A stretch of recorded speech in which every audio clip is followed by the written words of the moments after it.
Bunlar bahçeden topladığımız ürünlerin bir kısmı.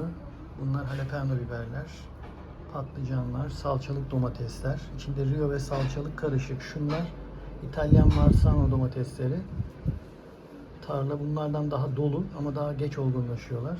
Şunlar bizim kiloluk atılık köy domatesleri, pembe. Diyarbakır'dan gelme inanılmaz bir domates. İçi tamamen etli, kıpkırmızı.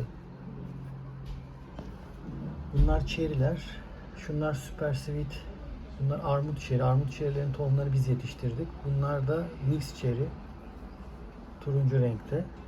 Bunlar pembe domates. Şu Çanakkale. Bunlar da Ege pembe. Bunlar da Marmande Falcon ve köy domatesi. Köy domatesi şu aradaki. Şunlar Marmande. Bunlar da Falcon iriler. Kapya biberler ve yağlık biberler.